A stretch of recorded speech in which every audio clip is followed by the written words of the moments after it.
Welcome to the channel, y'all.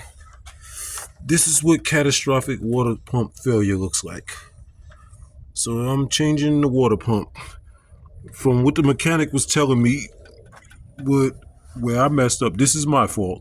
He told me that I should have put gasket sealer when I put the water pump in a few months back. And that's why it failed. Look at the mess it made.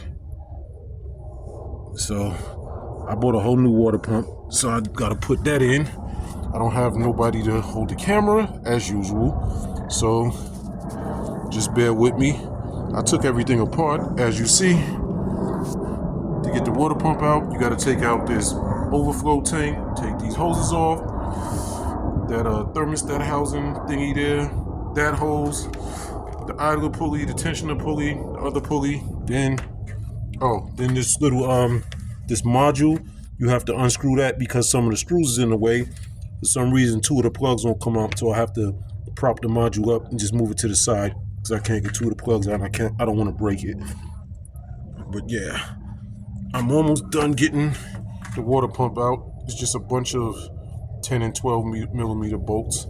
That is hard to see because it's so covered with coolant, but give me a little while. I'll be right back with y'all. Okay, now it's about 12 midnight. I finally finished. AutoZone, when I bought the new water pump, there were two screw holes that AutoZone, it had screws in the water pump, so I put everything together, not realizing it. I put antifreeze in it, I put the coolant in it, and it all leaked out. Then I had to take everything back apart. Then I realized the two screws that were in there that should not have been there, so I had to take the screws out, take those screws out, then put everything back together.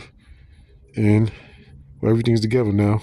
I just got to put some coolant in it in the morning because I didn't have enough left to fill it up with coolant. So stay tuned.